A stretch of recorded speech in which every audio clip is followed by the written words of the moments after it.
শিক্ষা ব্যবস্থার অনেক দুর্বলতা আছে। সরকারি প্রাথমিক 3.5 লক্ষের উপরে শিক্ষক আছে, যাদের ভিতরে অনেকেই সঠিক ট্রেনিং প্রাপ্ত না। 7 লাখের উপরে আমার এমপিওভুক্ত শিক্ষক আছেন। বেশিরভাগ সময় আমরা দেখি শহরে রাজপথে আন্দোলনের সাথে লিপ্ত আছে, শ্রেণীকক্ষে তাদেরকে কম খুঁজে পাওয়া যায়। এই উল্লাস উদ্দীপনার ভিতর দিয়ে আমাদের শিক্ষা ব্যবস্থার বিশাল ক্ষয়ক্ষতি হয়ে গেছে। আমার সবচেয়ে বেশি দুশ্চিন্তা আমার ওই পদগুলো থেকে যেখানে ব্যক্তি আছে কিন্তু সেই ব্যক্তির ক্যাপাসিটি বা অ্যাবিলিটি নেই ওই দায়িত্বটা সঠিকভাবে পালন করবার। আমাদের প্রত্যেকটি শিশু, প্রত্যেকটি সন্তান, প্রত্যেকটি শিক্ষার্থী যেন সঠিক শিক্ষায় শিক্ষিত, সেটা সে সরকারি প্রাথমিকে যাক, বেসরকারি প্রাথমিকে যাক, বাংলা মিডিয়াম যাক, ইংলিশ মিডিয়াম যাক, আলিয়া মাদ্রাসা যাক, ওয়াবি মাদ্রাসা যাক, যেখানেই হোক, সঠিক শিক্ষা যদি সে পায়, তারপর শিক্ষার্থী এবং শিক্ষার্থীর গার্ডিয়ানদের উপরে থাকবে সেই সিদ্ধান্ত যে শিক্ষার্থী কোথায় যাবে।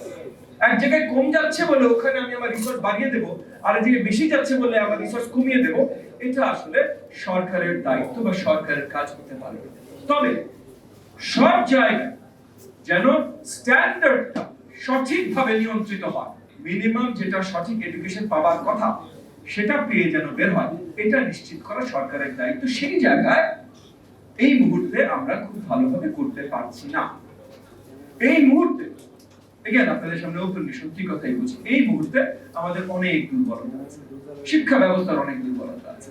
পয়েন্ট হলো শিক্ষা ব্যবস্থাটা বিগত অনেকদিন ধরে এমন ভাবে কার্যরত করা হয়েছে যে ফোকাসটা শিক্ষার্থীর শিক্ষার উপরে যায়নি, ফোকাসটা গেছে কোন একটা রাজনৈতিক সরকার কত সেলিব্রেট করতে পারে তাদের অধীনে, কত বেশি জিপিএ 5 পেয়েছে বা কত বেশি সার্টিফিকেট পেয়েছে, এবং তাদের এই উল্লাস উদ্দীপনার ভিতর দিয়ে আমাদের শিক্ষা ব্যবস্থার বিশাল ক্ষয়ক্ষতি হয়ে গেছে।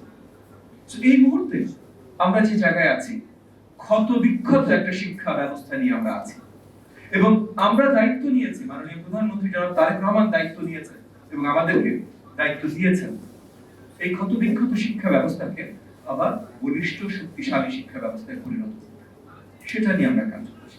আমার সবচেয়ে বেশি দুশ্চিন্তা আমার ওই পদগুলো থেকে যেখানে ব্যক্তি আছে কিন্তু সেই ব্যক্তির ক্যাপাসিটি বা অ্যাবিলিটি নেই ওই দায়িত্বটা সঠিকভাবে পালন করবার, এটা আমার সবচেয়ে বেশি দুশ্চিন্তা। এবং সেখানেও আমরা অনেক করছি। আমার 7 লাখের উপরে আমার এমপিওভুক্ত শিক্ষক আছেন, যাদের বেশিরভাগ সময় আমরা দেখি, পুরোনো সবাই না নিশ্চয়ই, সবাইকে কখনোই নিন্দা করবো না, বাট যাদের বড় একটা অংশ বা সিগনিফিকেন্ট একটা অংশ বেশিরভাগ সময় আমরা দেখি শহরে রাজপথে আন্দোলনের সাথে লিপ্ত আছে, শ্রেণীকক্ষে তাদেরকে কম খুঁজে পাওয়া যায়, এটাও আসলে দুশ্চিন্তা। আমার সরকারি প্রাথমিক 3.5 লক্ষের উপরে শিক্ষক আছে, যাদের ভিতরে অনেকেই সঠিক ট্রেনিং প্রাপ্ত না।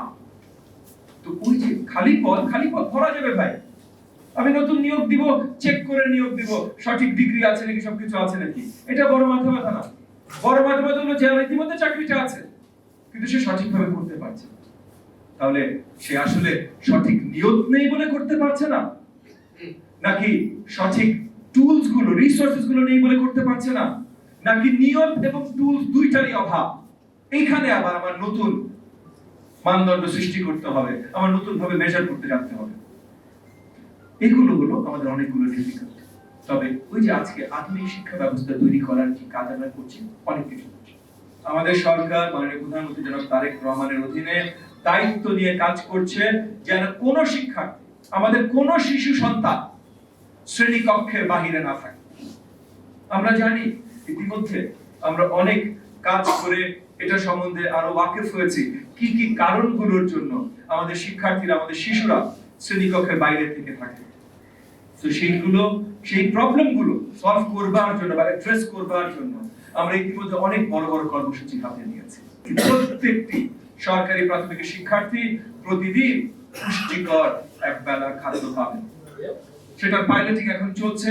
ইনশাআল্লাহ সবকিছু ঠিকভাবে গেলে আগামী বছর মানে 2027 স্কুল ইয়ার শুরু থেকে দেশব্যাপী সকল শিক্ষার্থীরা পাবেন।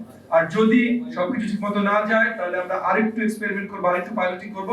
আপনারা নিশ্চিত থাকতে পারেন যেভাবেই হোক না কেন 28 এর ভিতরে এটার ব্যবস্থা পূর্ণাঙ্গভাবে হয়ে যাবে। তবে এখন আমরা আশাবাদী 27 আমরা এটা করতে সক্ষম হব ইনশাআল্লাহ।